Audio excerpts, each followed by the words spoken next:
The scream did not come from a mouth. It came from the ground itself.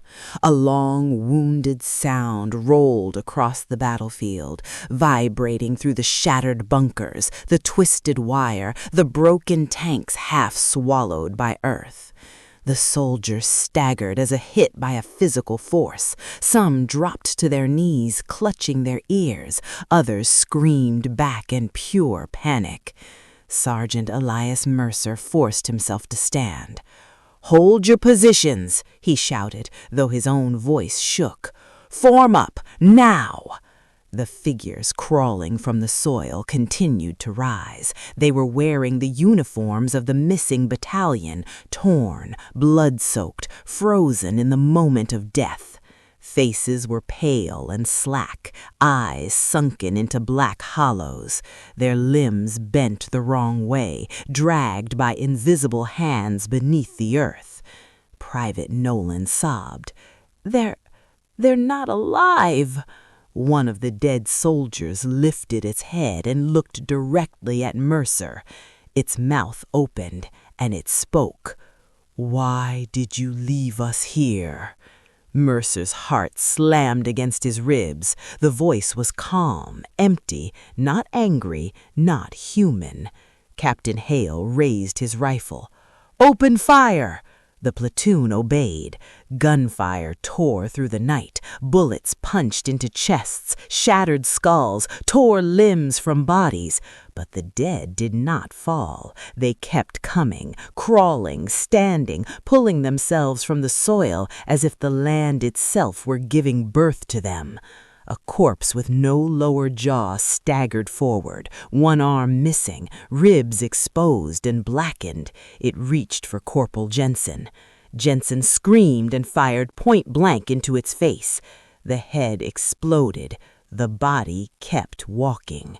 Then the ground beneath Jensen's boots collapsed. Hands burst from the soil, clutching his legs. He was dragged screaming into the earth. His helmet remained on the surface, rolling slowly to a stop. The screaming from the ground grew louder, not just pain, rage, grief, thousands of voices crying at once. Mercer grabbed Nolan's arm. "Move! Get to the trench!" They ran as the dead closed in. A soldier behind them tripped. The corpses fell on him like wolves. His scream cut off as they tore him apart. But his body never disappeared. It was being pulled downward, inch by inch, into the soil. Inside the trench, the platoon regrouped. Only 12 remained. Captain Hale's face was gray. "What the hell is this place?" No one answered. The radios came alive again. "Stay with us. Don't leave. Come back." Mercer crushed his headset in his fist. The ground pulsed. Something beneath them was moving. At dawn, the dead were gone. Not a single body remained on the battlefield, not even Jensen's helmet, only fresh boot prints leading into the soil. Captain Hale contacted command. Static answered. Then a voice came through, distorted, distant. "This is Battalion Echo, requesting extraction. They are still here. The land won't let us die." The signal died. Mercer stared at the radio. Battalion Echo had vanished months ago. The platoon tried to hold position, but every soldier could feel it now. The battlefield was not empty. It was full, too full. By afternoon, men began seeing things. Private Nolan swore he saw his brother standing in a shell crater, waving him over. Corporal Jensen's voice whispered from beneath the trench floor, begging to be pulled out. A medic cut open a wounded soldier's chest to treat him and found soil packed inside his lungs. As night returned, the temperature dropped sharply. Frost formed on the rifles. Breath came out in white clouds. The wind carried a low, constant moan, the same sound the battlefield had made when the dead rose. Captain Hale gathered the remaining men. We pull out at first light. The ground vibrated, slow, heavy, like something massive turning beneath them. That night, no one slept. At exactly 2:17, every radio activated at once. All of them. Thousands of voices poured through the static. The dead. They were screaming. The trench walls began to bleed dark water. The soil bubbled. Fingers pressed upward from below, stretching the earth like skin. Mercer backed away as a face formed beneath the dirt, eyes open, mouth screaming silently from under the ground. The face was his. Then the screaming stopped. Total silence. Morning came without sunlight. A heavy gray fog smothered the battlefield, thick as wet ash. It swallowed the trenches, the broken vehicles, the distant hills, everything. The world had shrunk to a narrow tunnel of breath and fear. Sergeant Elias Mercer had not moved since the screaming stopped. The image of his own face beneath the dirt would not leave his mind. Around him, the remaining soldiers sat with rifles clenched in trembling hands. No one spoke. The silence was louder than the gunfire from the night before. Captain Hale finally stood. His voice was hoarse. "We move. Now." They climbed from the trench. The fog muffled their footsteps. The battlefield looked wrong in daylight. Shell craters had shifted. Trenches had collapsed into new shapes. The ground itself rearranged, as if the land had been turned over in its sleep. Private Nolan walked beside Mercer, whispering, "They're still here. I can feel them." Mercer didn't answer. He felt it too, a pressure in the air, like being watched from every direction at once. They reached the first ridge where extraction was supposed to arrive. Nothing. No helicopters, no vehicles, no signal. The radio produced only one sound. Breathing. Not one breath, many. Captain Hale slammed the device against his helmet. "Command! Respond!" The breathing grew louder. Then words formed inside the static. "You don't leave this place." The fog began to move. Not with the wind. It slid across the ground, pooling in the craters, creeping over the bodies of broken tanks. Inside it, shapes drifted, tall, twisted silhouettes that did not walk so much as float. The first corpse emerged 10 meters ahead. Its uniform was centuries old, mud-caked, rotten, the insignia unrecognizable. Its face had no skin, yet its eyes were wet and alive. Another rose beside it, then another. Dozens, hundreds. They stood in perfect silence. Captain Hale raised his rifle. "Do not fire unless—" The ground erupted. Hands burst from beneath the soldiers' feet. One man was yanked down so violently his spine snapped. Another vanished waist-deep into the soil, screaming until the dirt filled his mouth. The dead began to move. They did not charge. They advanced, slow, certain, endless. Mercer fired.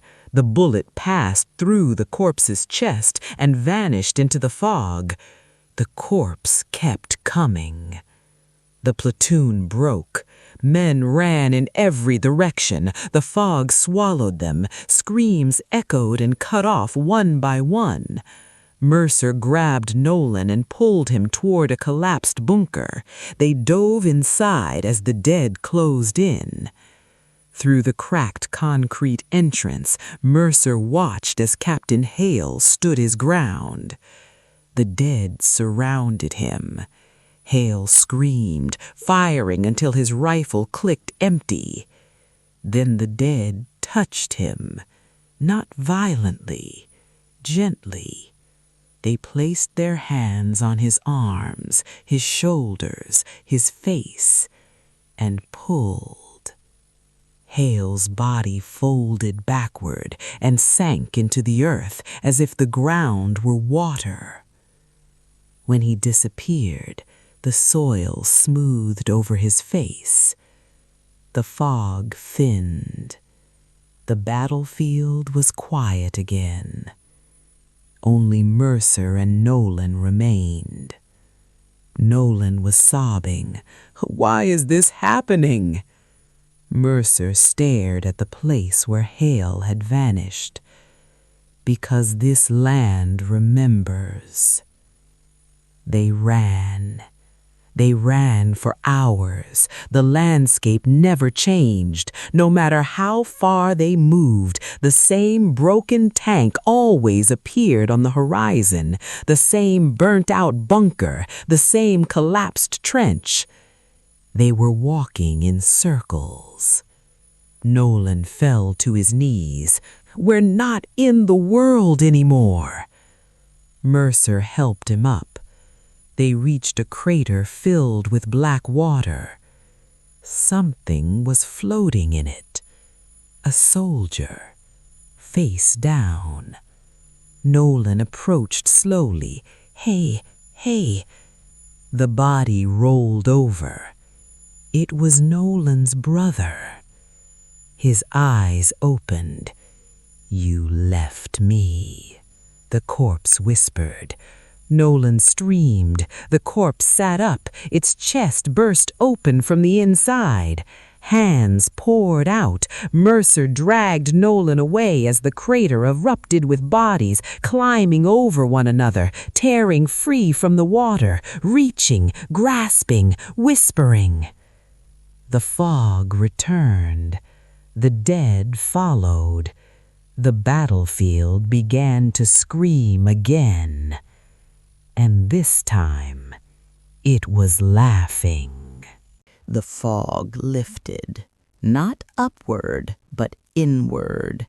It folded into itself, sinking into the cracks of the land, leaving the battlefield exposed under a blood-colored sky.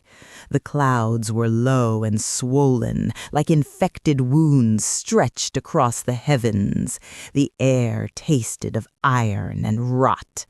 Sergeant Elias Mercer and Private Nolan ran until their lungs burned. They did not know where they were running. They only knew that stopping meant being found. Behind them, the earth groaned. The sound came from everywhere at once, beneath their boots, inside their skulls, carried on the wind. The battlefield was awaking. They reached the remains of an old communications tower half sunken into the soil. Its steel frame leaned sideways, tangled in barbed wire and shredded cables that hissed faintly as if still alive. Mercer forced the rusted door open. They collapsed inside the narrow chamber. Nolan was shaking uncontrollably. "They're inside my head." Mercer checked his rifle. 3 rounds left. The ground outside began to move, not violently, deliberately. The soil rippled like water. Shapes pushed upward from beneath, stretching the earth until faces appeared just under the surface, screaming silently, eyes bulging, mouths open wide enough to split skin. One of the faces was Jensen, another was Hale, another was Mercer's own reflection. Nolan covered his ears. "Make it stop!" The screaming began again. It poured out of the land, the sky, the broken metal, the bones scattered across the field. It was not only the dead screaming, it was the battlefield itself. The door rattled. Slow footsteps approached.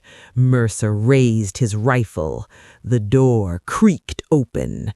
A soldier stepped inside. His uniform was torn, his face gray, his chest was ripped open, yet his heart still beat, visible and pulsing. "You cannot leave," the corpse said calmly. "None of you ever leave." Mercer fired. The corpse's head snapped backward. The body fell. Then it stood again. Nolan screamed and emptied his rifle. The corpse staggered but did not fall. The floor split open. Hands erupted from the cracks, grabbing the corpse and pulling it down, dragging it screaming into the earth. Silence returned. Mercer pulled Nolan to his feet. "We're moving." They fled the tower. The battlefield had changed. Where there had once been craters and wreckage, now there were trenches filled with bodies stacked on top of one another. Not dead, not alive. They moaned, twitched, clawed at each other, whispering names. Above them, the sky darkened further. A storm was forming, but not of rain, of ash. The first shell struck without warning, then another, then dozens, not from enemy lines, from the ground itself. Explosions tore open the earth, fire and bone rained down, corpses were hurled into the sky and smashed back into the soil. The battlefield was fighting. Nolan collapsed. "This isn't war!" Mercer pulled him up. "It is now." They reached the old medical tent. Inside, bodies lay on tables. Surgeons worked in silence, their faces blank, their eyes missing. The wounded screamed as the surgeons stitched soil into their wounds instead of flesh. Mercer dragged Nolan away as the surgeons turned toward them in unison. Their mouths opened. The screaming started again. They ran until the sound faded. The storm of ash thickened. From the horizon came movement, massive shapes forming beneath the land, pushing upward, rising. The battlefield was assembling itself. A colossal figure began to emerge from the earth. Not a single body, thousands fused together. Arms, legs, torsos, faces, all melted into one towering mass of screaming flesh and bone. It rose slowly, pulling more bodies from the ground, growing taller, heavier, more terrible with every second. Nolan fell to his knees. "It's God!" Mercer shook his head. "No." The thing turned. Its countless eyes focused on them. Its mouth opened, not one mouth, but hundreds, all speaking at once. "This war is not finished." The sky cracked with thunder. The battlefield screamed, and the world began to end. The giant of flesh and bone towered over the battlefield, blocking out what little light remained. Thousands of mouths opened across its body, each one whispering, screaming, pleading. The voices overlapped into a single, endless cry of pain and rage. The earth around it collapsed inward as if bowing. Sergeant Elias Mercer and Private Nolan stood frozen, their shadows stretched across the torn ground. Ash drifted through the air like black snow. The thing took a step. The ground cracked open, trenches collapsed, tanks slid into widening chasms. The battlefield was folding in on itself, consumed by the creature that the war had created. Nolan backed away, whispering, "It's every soldier who ever died here." Mercer felt the truth of it in his bones.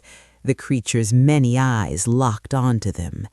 "You carry the war. You brought it with you." Mercer raised his rifle with trembling hands. 3 bullets. Useless.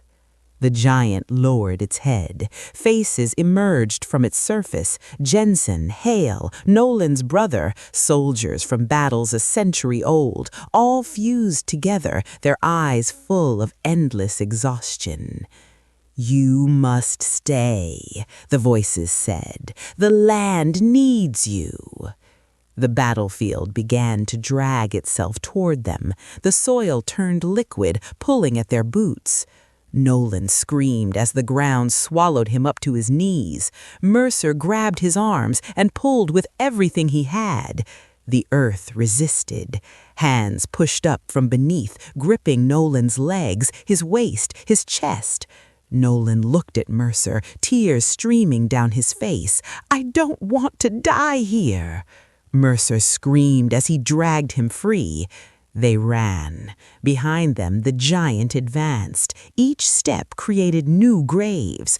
They reached the far ridge, the place where extraction had been promised. For the first time since entering the battlefield, Mercer saw something different.